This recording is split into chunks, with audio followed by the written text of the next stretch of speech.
uno de los hechos que sucedieron en el mes de noviembre, después que esos 105 valientes congresistas vacaron al señor Vizcarra, se armó todo un plan de conspiración contra ese gobierno, porque no era, digamos, cercano a su plan que tenían ellos, porque habían medios de comunicación que estaban copados y que ellos, a través de esos medios, configuraban a través también de los troles, a través, digamos, de los programas virtuales, de Facebook, y todos los programas que hay, digamos, la mentira la convirtieron en verdad y la verdad la convirtieron en mentira. Y es un Pero hecho. señor Merino, a ver, yo como ciudadana le puedo decir que yo salía a las calles y veía marchas espontáneas de ciudadanos, amas de casa, personas de a pie que salían a marchar y no solamente en sectores populosos o en sectores, digamos, socioeconómicos altos, sino en todas partes. Entonces, es un poco como que me está hablando usted de un mundo al revés. O sea, yo entiendo, sí, que ha Sí, habido sí, sí. cuestionamientos a los medios de comunicación, pero en el tema, Sí. cuando usted asumió el gobierno, la respuesta ciudadana fue masiva. Eso es, creo yo, innegable, ¿no? Mira, Heidi, sin lugar a dudas que es innegable. Gente decente, gente honesta han salido a las calles. Amas de casa han salido a las calles. Sí, porque no Pero ¿cuál estamos fue de la... acuerdo con lo que hizo usted, que fue... Pero no, es que lo que pasa es que eso lo que la población tiene que entender que eso no lo hizo Manuel Merino. Lo hicieron los 130 parlamentarios, donde 105 parlamentarios de esos 130 votaron por la vacancia del señor Vizcarra, y yo no voté. Y lo que sucedió en el mes de noviembre, yo comparto contigo. Hubo gente que salió, esa gente decente, esa gente honesta, no puede ponerla en la configuración de esa gente que salió ya dispuesta a agredir a la policía y que terminamos con 2 muertos. Porque las Precisamente, marchas, precisamente hay dos muertos en cuya investigación, además, por el homicidio de estas dos personas está involucrada usted. La fiscalía acaba de incluirlo usted como investigado. ¿Cuál es su comentario respecto de eso? Porque hasta el momento usted no ha dado declaraciones al respecto. mira, Heidi, yo creo que es muy importante esta entrevista que nos permite, digamos, poder hacer análisis, no de protección hacia mi persona, sino de la realidad de los hechos que yo configuro, que la conspiración que hubo contra Manuel Merino y que los hechos que sucedieron en ese espacio fueron articulados, fueron programados, se habían sembrado ya los muertos y naturalmente tenía que haber un cabeza de turco. Lo que está haciendo la ¿Se fiscal habían de la sembrado los Nación, muertos? ¿Cómo es eso? A ver, cuando explique. tú configuras una conspiración contra un gobierno, no la vas a lograr solamente con movilizaciones. La desestabilización que hubo en el periodo que me tocó asumir, el desenlace es por los muertos. Yo renuncio, no renuncio porque yo, digamos, no era, porque no era mi responsabilidad, porque nunca la fue, sino yo renuncio porque habían 2 muertos. Y lamentablemente en ese momento, la manera como habían manejado las redes, la manera como medios de comunicación serios se habían coludido con el señor Vizcarra, por ejemplo, RPP. Yo tengo que nombrar con nombre propio. ¿Acaso no es cierto que el señor Chincha salía día y noche a pasar las marchas y a decir, inclusive hubieron medios de comunicación donde periodistas le decían a los que salían a marchar que vayan a las marchas, que no contagiaba, que lleven su pañuelo con vinagre y que si habían bombas que se tiran al suelo, que lo que no se debió permitir y lo que debió hacer la fiscal de la Nación es denunciar a los acusadores. ¿Quiénes Hubiera fueron tenido los que acusadores? denunciar, usted me está diciendo que ¿Quiénes? los mismos periodistas, o sea, tendrían que haber denunciado No, pero, todo. no pues, pero está bien, el medio de comunicación es el medio, pero ¿quién es el asusador? Es un líder político que sale y asusa a la gente y convoca a la gente a las calles. Lo hizo el señor Guzmán, lo hizo la señora Verónica Mendoza, lo hizo el señor Ullanta, que la población en ese momento se equivocó, la población fue utilizada y yo lo estoy viviendo el día de hoy.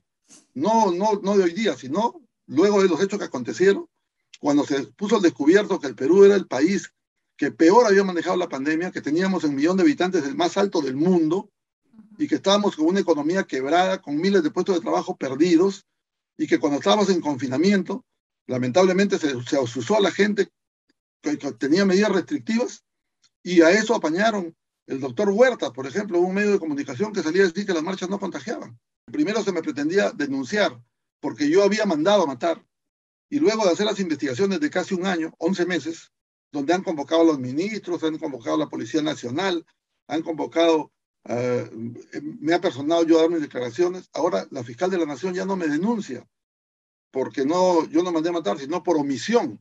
O sea, porque yo no tuve la bolita mágica Y yo no pude descubrir que al llegar, digamos, a vacar al señor Vizcarra, iban a haber 2 muertos.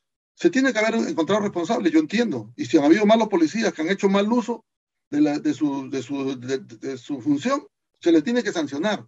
Pero lo que se le ha encontrado a los jóvenes y los videos que hay es un claro indicio que no han sido los policías. Los policías no tienen ese tipo de escopetines.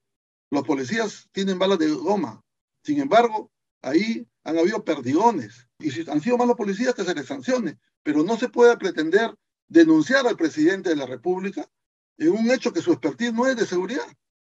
Sino, Hay una entonces, ¿qué plan está responsabilidad, haciendo? señor Merino, de todas maneras, ¿no? Porque finalmente, Mira, la responsabilidad política la asume el ministro. Responsabilidad política. Nosotros estábamos en una reunión con el Servicio de Inteligencia, donde yo le estaba preguntando cuáles eran, digamos, la identificación que tenían ellos, y cuando yo veo los resultados, y en ese momento se anticipa que habían 3 muertos, y ahí el ministro sale, suspendemos la reunión, la postergamos para el día siguiente, el ministro sale para poder verificar que realmente qué era lo que había, y no eran 3 muertos, no eran 2 muertos. O sea, los hechos fortuitos que han ocurrido, yo entiendo, tienen que investigarse, pero no puedes hallar cabeza de turco, no puede hacer persecución política. usted envió un documento al Congreso solicitando una pensión vitalicia. Y eso ha sido sumamente criticado también en los medios. Incluso un congresista, Darwin Espinosa, congresista de Acción Popular, ha declarado que usted no la merece. ¿Cuál es su respuesta? Lo presento primero motivado, conjuntamente de acuerdo con mi abogado, porque la defensa de Manuel Merino tiene que pagarle al Estado. A mí me pusieron 3 habeas corpus. ¿En qué consistían las 3 habeas corpus? Uno en Arequipa, 2 en Lima. Que decían que habían 44 desaparecidos, que los habían desaparecido. Nunca hubo un solo desaparecido. Esas denuncias estuvieron en el Poder Judicial. Yo tuve que buscar un abogado y el abogado se apersonó en Palacio de Gobierno cuando estaba el señor Sagasti para que el Estado haga la defensa y cancele los honorarios de esos abogados. ¿Cuánto costaba cada abogado? Alrededor de 50.000 soles por cada habeas corpus, que puede demorar entre 6 meses, 1 año a 2 años, depende. Esos eran sus costos. Por eso, ¿y quién ha Después, asumido ese dinero? ese dinero debe pagarlo el Estado y no lo está pagando. Consecuentemente, el abogado que me ha estado defendiendo ha pretendido abandonarme para no tener defensa yo porque no le paga el Estado. Yo he tenido que decirle y Pero, asumir, y, porque entiendo yo que si el Estado no va a pagar, tiene que alguien pagarles. Entonces, del mismo cuero tienen que salir las correas. Yo no puedo poner de mi bolsillo 150.000 soles en ese caso, que tampoco los tengo, porque yo me dedico a la agricultura, a la ganadería, y nosotros estamos sobreviviendo.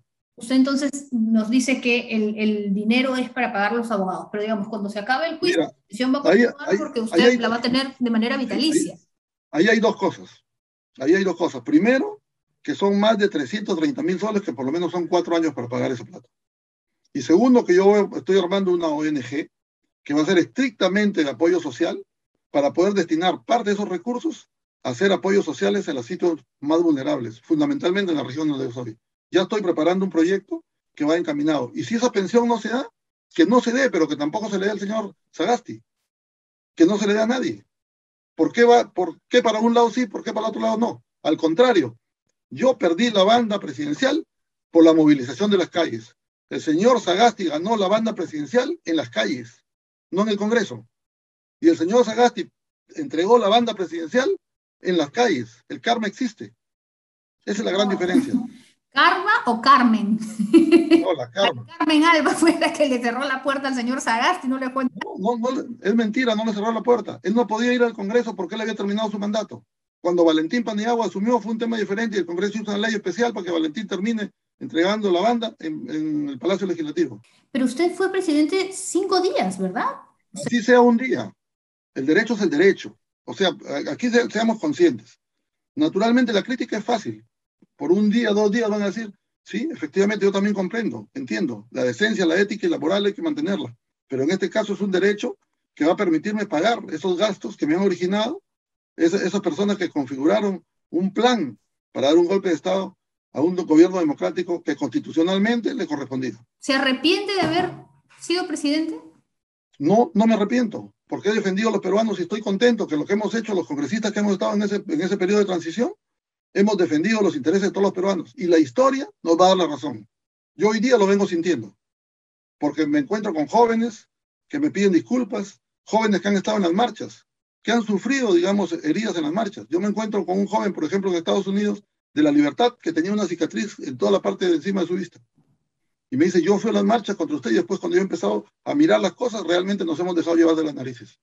A la familia de estos dos jóvenes fallecidos, que no pierdan la esperanza, que nosotros le exijamos al gobierno que se encuentren a los culpables, que se haga una investigación transparente, decente y honesta, y que encontremos a los responsables para que se les pueda sancionar.